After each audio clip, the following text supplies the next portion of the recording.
नमस्कार। दिन भर की बड़ी खबरों में आपका स्वागत है। मैं हूं अंशिता श्रीवास्तव।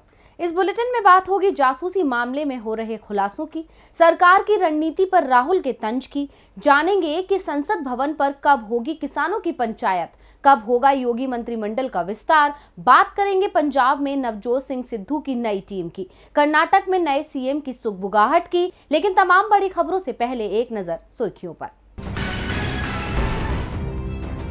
कोरोना संक्रमण को लेकर पीएम नरेंद्र मोदी ने बुलाई सर्वदलीय बैठक। पीएम की बैठक से कांग्रेस और अकाली दल ने किया किनारा, सरकार से की किसानों के मुद्दे पर बात करने की मांग।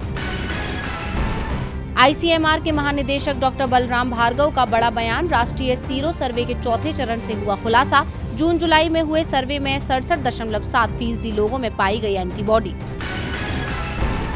पंजाब में अब स्कूलों को खोलने की तैयारी, स्कूलों को लेकर पंजाब की अमरिंदर सरकार ने जारी किए दिशा निर्देश। कोरोना गाइडलाइंस का पालन कर 2 अगस्त से 10वीं से 12वीं तक खुल सकेंगे स्कूल। शेयर बाजार में आई गिरावट, 355 अंक लुढ़का सेंसेक्स 52,199 पर पहुंचा। निफ्टी में आई 120 अंक की गिरावट, 15,632 पर पहुंचा निफ्टी। सुर्खियों के बाद अब बात आज की सबसे बड़ी खबर की। सरकार विरोधी लोगों की जासूसी का मामला आज भी संसद में छाया रहा। विपक्ष निष्पक्ष जांच की मांग पर अड़ गया है। विपक्ष चाहता है कि जासूसी मामले का सच सामने आए, इसके लिए जेपीसी जांच कराई जाएगी। लेकिन सरकार तो पूरे मामले को ही खारिज कर रही है। संसदीय कार्य मंत्री दावा कर रहे हैं कि रिपोर्ट में कहीं भी सरकार का नाम आया ही नहीं है। सरकार जांच को तैयार नहीं है। इसे लेकर विपक्ष ने आज संसद में जमकर हंगामा मचाया। देखिए हमारी ये रिपोर्ट। पेगासस मामले ने देश में हंगामा मचा दिया है। विपक्ष पूरी तरह सरकार को घेरने में जुट गया है।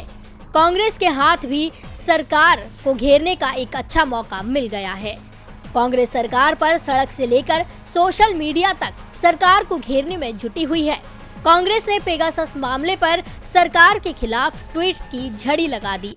कांग्रेस के ट्विटर हैंडल से ट्वीट किया गया, सिटीजन्स वी अवेयर, अब की बार जासूस सरकार इज वॉचिंग यू, यानी नागरिकों सावधान रहें, अब की बार जासूस सरकार आपकी जासूसी कर रही है। जिसके बाद अपने एक और ट्वीट में कांग्रेस ने सरकार पर देश की छवि खराब करने का इल्जाम लगा दिया।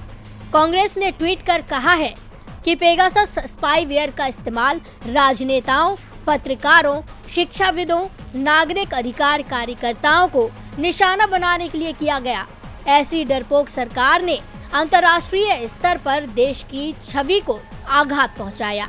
वहीं कांग्रेस ने अपने अगले ट्वीट में पेगासस मामले को 2019 में हुए आम चुनावों को जोड़ते हुए ट्वीट किया है कि जासूसी कांड ने देश की प्रतिष्ठा को अंतर्राष्ट्रीय स्तर पर आघात पहुंचाया। प्रधानमंत्री को जवाब देना पड़ेगा, क्या 2019 के लोकसभा चुनाव से पहले और बाद में भी प्रधानमंत्री और गृह मंत्री की सरकार जासूसी करवा रही थी?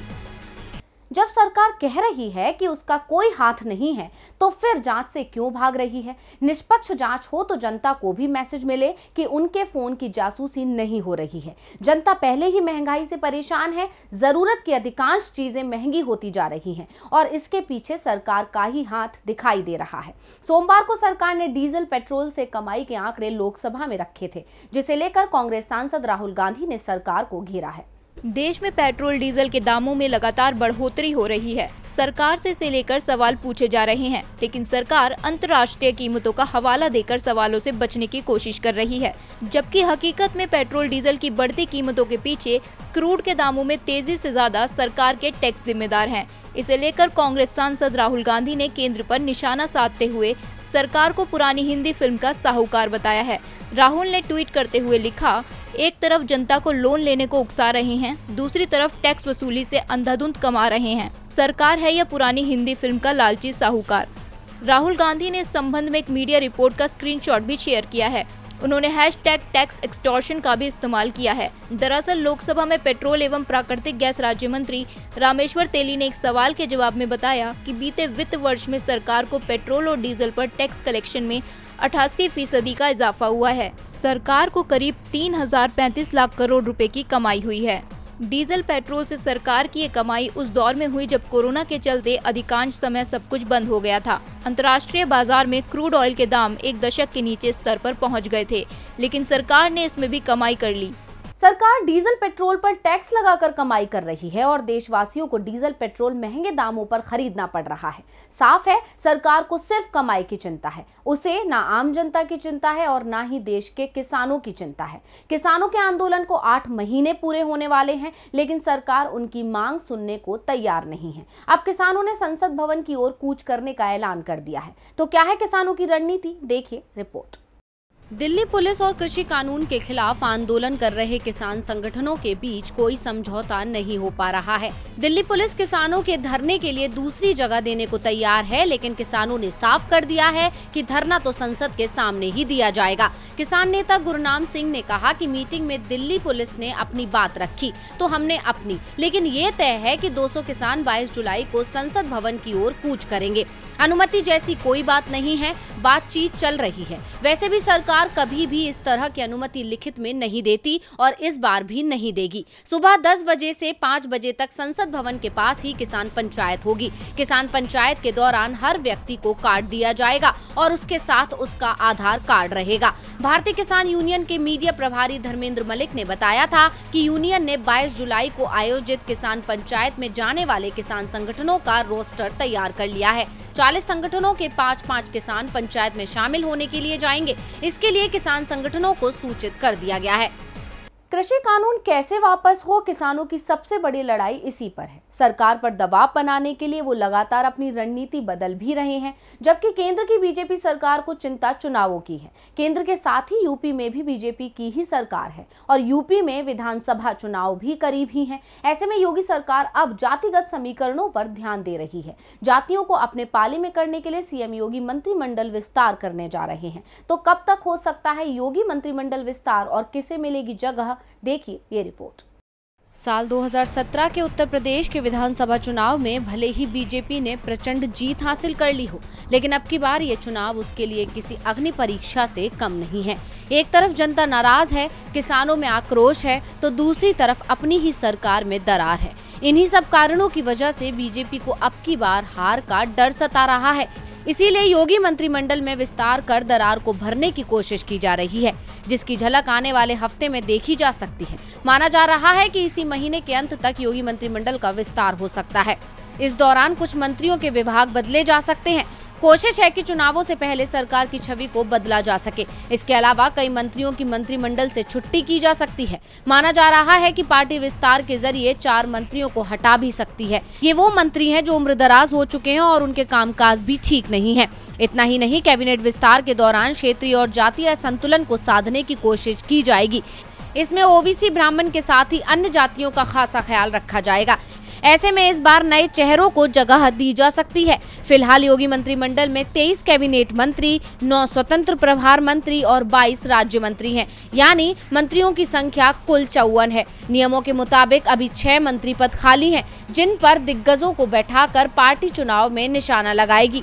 हालांकि ये नेता कौन होंगे, अभी उनका नाम सामने नहीं आया है, लेकिन चेहरों पर मुहर लगाने के लिए पिछले लंबे वक्त से मंथन का दौर जारी है। हाल ही में लखनऊ में आरएसएस और बीजेपी के बीच बैठक हुई। इस मीटिंग में उत्तर प्रदेश के मुख्यमंत्री योगी आदित्यनाथ भी शामिल हुए थे, जिसमें आगामी विधानसभा चुनावों के साथ साथ मंत्रिमंडल विस्तार को लेकर मंथन किया गया। इसी चर्चा के बाद अब कैबिनेट में फेरबदल की अटकलें फिर से जोर पकड़ने लगी हैं। अब देखना होगा कि क्या इस विस्तार के जरिए योगी सरकार बीजेपी की दरार को खत्म कर पाएगी या नहीं।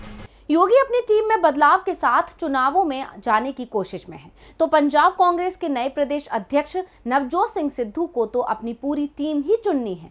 चुनाव करीब है, इसलिए सिद्धू जल्द ही अपनी टीम का ऐलान कर देंगे। प्रदेश अध्यक्ष बनने के बाद सिद्धू काफी एक्टिव भी दिखाई दे रहे हैं। तो क्या है सिद्धू का प्लान, देखिए ये रिपोर्ट। कांग्रेस हाईकमान की तरफ से जब से सिद्धू को प्रदेश अध्यक्ष बनाया है, तब से ही पंजाब का राजनीतिक मिजाज बदला हुआ नजर आ रहा है। सिद्धू पहले ही दिन से एक्टिव मोड में नजर आ रहे हैं। पार्टी कार्यालय पर पोस्टर लगा दिए गए हैं। सीएम कैप्टन अमरिंदर सिंह नरम दिखे, लेकिन सिद्धू से नाराज अभी भी हैं। उनका कहना है कि सिद्धू माफी मांगे, लेकिन सिद्धू की तरफ से अपने एक्शन शुरू कर दिए गए। आपको बता दें कि सिद्धू को जब प्रदेश अध्यक्ष बनाया गया, तभी 4 कार्यकारी अध्यक्ष बनाए गए, जिनमें संगत सिंह, सुखविंदर सिंह डैनी, पवन गोयल और कुलजीत सिंह नागरा शामिल हैं। ये सभी सिद्धू की पसंद बताए जा रहे हैं। इसके बाद से ही सिद्धू की टीम में आने के लिए विधायकों की भी जद्दोजहद शुरू हो गई है। कहा जा रहा है कि सिद्धू के पास 11 नेता ऐसे हैं जो सिद्धू टीम में शामिल हो सकते हैं। इनमें सबसे ऊपर अमरिंदर सिंह राजा, कुलबीर सिंह जीरा और निर्मल सिंह शुतराना का नाम शामिल है। देर रात हुई बड़ी घोषणा के बाद इन विधायकों ने सबसे पहले सिद्धू के आवास पर पहुंचकर मुलाकात की थी।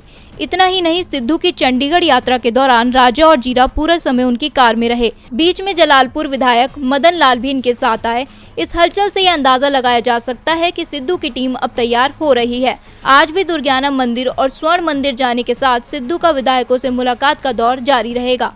पंजाब में 6 महीने बाद चुनाव है और प्रदेश की जनता तय करेगी सत्ता किस दल को सौंपी जाएगी। सत्ता का खेल कर्नाटक में भी चल रहा है। यहां 26 जुलाई को येदियुरप्पा सीएम पद पर 2 साल का कार्यकाल पूरा कर रहे हैं, लेकिन इसके बाद उनके इस्तीफे की पूरी संभावना जताई जा रही है। अब बीजेपी कर्नाटक में बड़े हिंदू नेता की तलाश कर रही है। ऐसा हम क्यों कह रहे हैं, देखिए रिपोर्ट। कर्नाटक में भले ही बीजेपी ने ऑपरेशन लोटस से कांग्रेस की सरकार को गिराकर कमल खिला लिया हो, लेकिन जब से सूबे में येदियुरप्पा की सरकार बनी है तब से घमासान छिड़ा है। दिग्गज नेताओं ने ही सीएम के खिलाफ मोर्चा खोल दिया है। इसलिए अब आलाकमान भी नेतृत्व परिवर्तन पर विचार कर रहा है, जिस पर मुख्यमंत्री येदियुरप्पा भी राजी हो गए हैं। उन्होंने भी पद छोड़ने के लिए हामी भर दी है। इस रजामंदी के बाद सवाल उठता है कि कौन बनेगा राज्य का अगला सीएम। क्या लिंगायत समुदाय से होगा या फिर किसी और पर निशाना होगा? इन सवालों के बीच बीजेपी के सीनियर नेता बी पाटिल यत्नाल ने इशारा किया है कि केंद्रीय नेतृत्व येदियुरप्पा की जगह किसी ईमानदार हिंदूवादी नेता को सीएम बनाएगा। ऐसा नेता जो पार्टी को 2023 के असेंबली चुनाव में जीत दिला सके।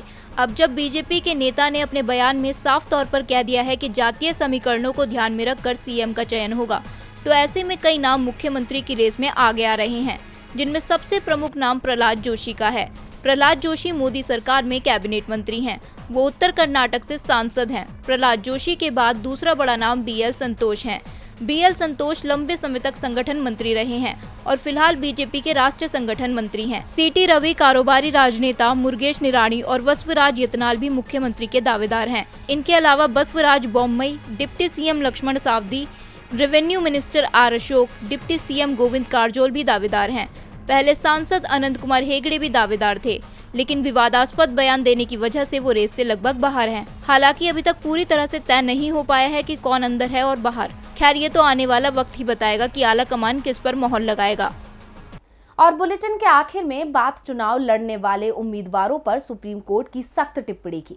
भारत में लोकतंत्र है, इसलिए जनता किसके हाथों में सत्ता सौंपना चाहती है ये निर्णय भी जनता ही कर सकती है। लेकिन जनता जिसे चुन रही है वो कितना सही है ये बात जनता को पता होना बहुत जरूरी है, ताकि जनता किसी अंधेरे में ना रहे। लेकिन अक्सर ऐसा नहीं किया जाता और हाल ही में बिहार से एक मामला सामने आया है जिसमें उम्मीदवारों ने अपने ऊपर दर्ज मामलों की जानकारी साझा नहीं की, जिस पर सुप्रीम कोर्ट ने सख्त टिप्पणी की है। क्या कहा सुप्रीम कोर्ट ने, देखिए रिपोर्ट। सुप्रीम कोर्ट के एक पुराने आदेश के अनुसार चुनाव लड़ने वाले किसी भी उम्मीदवार के खिलाफ अगर कोई भी मुकदमा दर्ज है तो उसे अपने क्षेत्र के वोटरों को इसकी जानकारी देनी होगी, जिसमें प्रिंट, इलेक्ट्रॉनिक मीडिया और अन्य जरिए से लोगों को अपने ऊपर दर्ज हर मामले की जानकारी देने वाला विज्ञापन प्रकाशित कराना होगा। लेकिन बिहार चुनाव में राजनीतिक दलों द्वारा उम्मीदवारों से जुड़े रिकॉर्ड की जानकारी सार्वजनिक नहीं की गई और उससे जुड़े एक मामले में मंगलवार को सुप्रीम कोर्ट ने अपना आदेश सुरक्षित रखा है। बता दें कि एक याचिकाकर्ता द्वारा अपील की गई थी कि कई राजनीतिक दलों ने अपने उम्मीदवारों की जानकारी साझा नहीं की,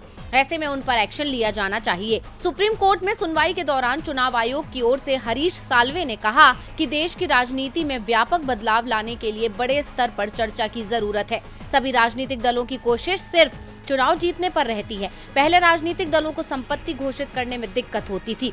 अदालत ने टिप्पणी की कि अगर वह जेल से बाहर आकर चुनाव लड़ता है तो वह चुनाव जीतेगा, क्योंकि वह किसी की भी जान ले सकता है। ऐसे में हम सभी को व्यापक मुद्दे को देखना चाहिए। अब इस मामले में कांग्रेस, एनसीपी, बीएसपी और सीपीआई की ओर से सुप्रीम कोर्ट के सामने माफी मांगी गई है, जिसमें उन्होंने अपने उम्मीदवारों की जानकारी सार्वजनिक न करने पर खेद व्यक्त किया है। तो आज इस बुलेटिन में बस इतना ही। देखते रहिए डीवी लाइव। नमस्कार।